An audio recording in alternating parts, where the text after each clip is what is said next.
आज अपन देखेंगे त्रिविम निर्देशांक ज्यामिति के अंदर स्पेयर वाले चैप्टर के अंदर आगे, उसी के आगे जो अपन ने देखा था उससे आगे आज देखेंगे स्पष्टता का प्रतिबंध, है ना, कंडीशन ऑफ टेंजेंसी।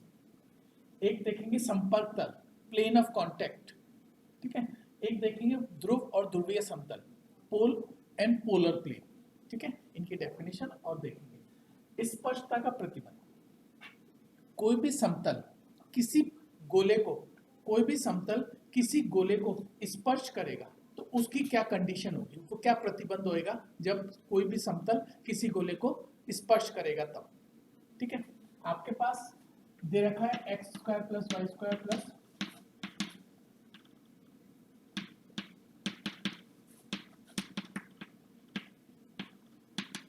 आपको एक गोले की समीकरण दे रखी है, प्लेन की इक्वेशन दे रखी है, ये आपको प्लेन की इक्वेशन दे रखी है। ये प्लेन इस गोले को स्पर्श करेगा तो उसका प्रतिबंध निकालना है, ठीक है। जब कोई भी समतल किसी गोले को स्पर्श करेगा, ठीक है, कल भी अपन ने देखा था नेक्स्ट टर्न पर,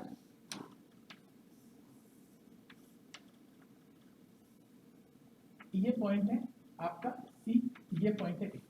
जब ये समतल है, ये गोला है ना, इस पॉइंट पर ये समतल इसको टच करता है, ठीक है।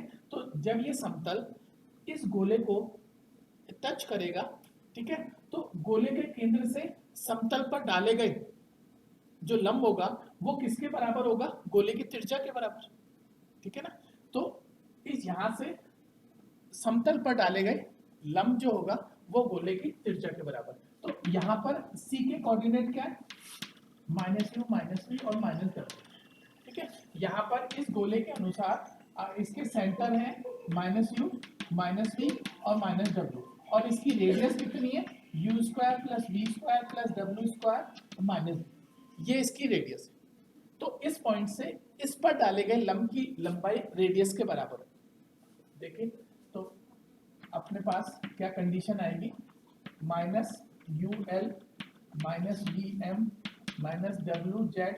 -wz -p upon l square plus m square plus n square equal to radius के बराबर, u square plus v square plus w square minus d, ठीक है। इसको थोड़ा सा सॉल्व कर लें तो ये आ जाएगा आपके पास l square plus m square plus n square into u square plus v square plus w square minus d equal to, ये आ जाएगा आपके पास un plus vm plus wz plus p का होल स्क्वायर।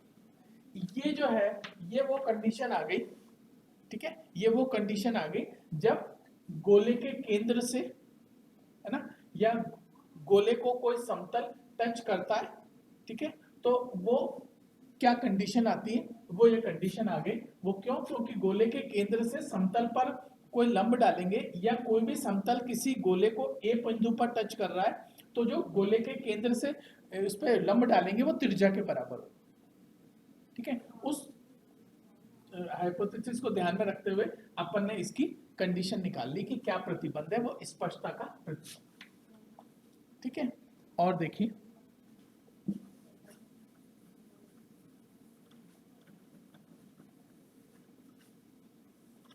दूसरा है संपर्क तल, यानी प्लेन ऑफ कॉन्टैक्ट, संपर्क तल, प्लेन ऑफ कॉन्टैक्ट। ये इसका डायग्राम कुछ इस तरह से समझते हैं अपन, ये सर्किल है, ठीक है, और ये एक पॉइंट है,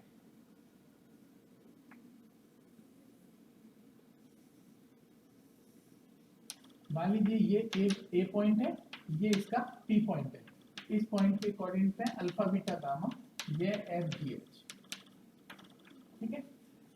इसकी डेफिनेशन सबसे पहले तो संपर्क तल की डेफिनेशन, प्लेन ऑफ कॉन्टैक्ट की डेफिनेशन, वो डेफिनेशन क्या है कि किसी दिए हुए बिंदु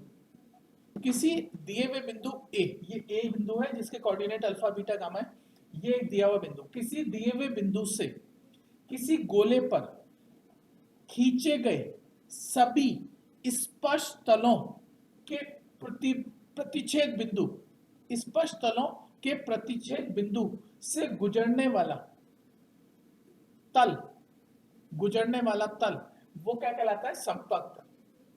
यानी ये इस बिंदु से इसके ऊपर अपन ने बहुत सारे ऐसे समतल खींचे, ठीक है, एक बिंदु से इस तरह से अपन संपर्क तल खींचते हैं और वो गोले को किसी एक बिंदु पर, इन बिंदुओं पर गोले को टच कर रहे हैं, ठीक है। और ये जो तल बन रहा है, ये जो तल यहाँ से गुजर रहा है ना, ये जो तल यहाँ से गुजर रहा है ना, वो क्या कहलाएगा? संपर्क तल। उस संपर्क तल पर ये जो है ना, वो सारे बिंदु हैं इस पे, ठीक है। तो संपर्क तल की डेफिनेशन क्या है? किसी दिए हुए बिंदु से गोले पर खींचे गए स्पर्श समतलों के स्पर्श बिंदु, किसी दिए हुए बिंदु से गोले पर खींचे गए स्पर्श समतलों के स्पर्श बिंदु समतल पर जिस समतल पर विद्यमान होते हैं वो दिए गए बिंदु का इस गोले के सापेक्ष संपर्क तल कहलाता है। यानी ये जो होगा ना, वो संपर्क तल होगा। आपके पास इसकी इक्वेशन कैसे निकालेंगे, कंडीशन कैसे प्रूव करेंगे? जैसे आपके पास ये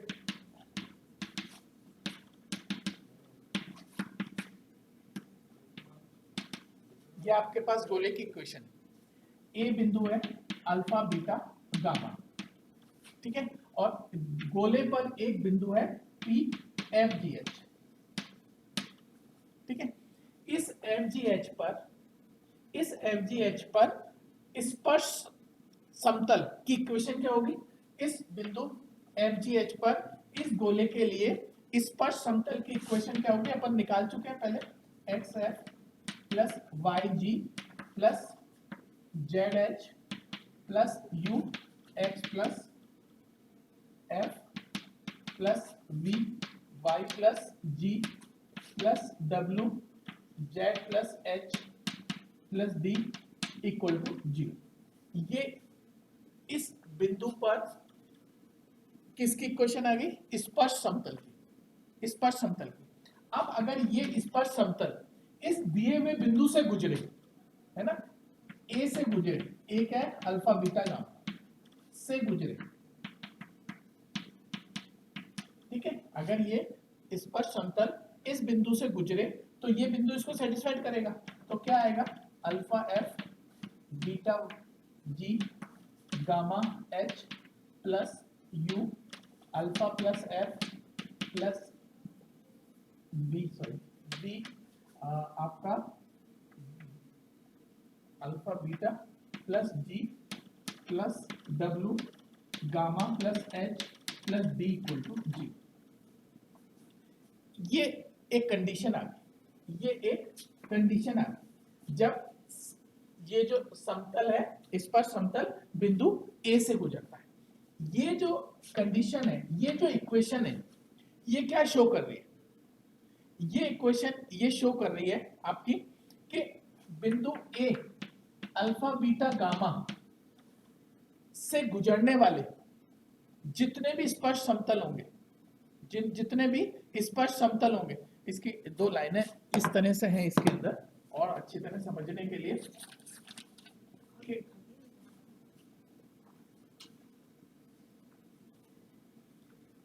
ये लाइनें कुछ इस तरह से हैं, मैं लिखा देता हूं आपको।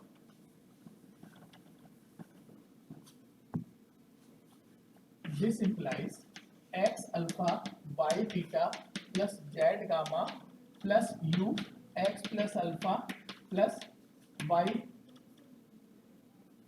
u v y plus beta plus w z plus gamma plus d equal to 0, d equal to 0 बिंदु एफ जी एच के इस समीकरण का नाम अगर अपन 1 रख दें कि 1 पर समतल के स्थित होने का प्रतिबंध, ठीक है ना, इस पर स्थित होने का प्रतिबंध है। इसका मतलब है कि ये जो है ना, इस समतल की इक्वेशन है, ठीक है, और जितने भी आप समतल यहाँ पे खींचेंगे है ना, वो सब इस बिंदु से गुजरेंगे, वो सब इससे गुजरेंगे। ये आपका पास स्पर्श संपर्क तल, सॉरी संपर्क तल की इक्वेशन आ गई। इसकी इक्वेशन वही है जो कि आपके स्पर्श समतल की समीकरण। और देखिए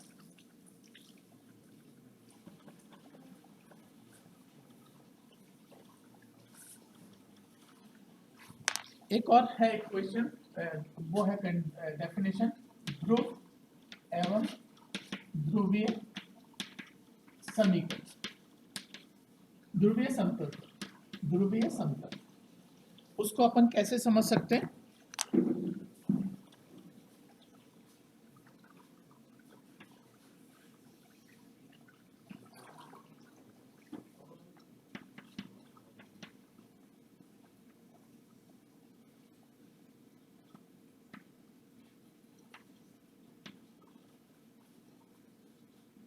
ध्रुवीय समतल, ये एक बिंदु है ए, इस बिंदु से एक लाइन खींची, ठीक है, जो कि गोले को पी और क्यू पर काटती है, गोले को पी और क्यू पर काटती है, ये गोले का सेंटर है।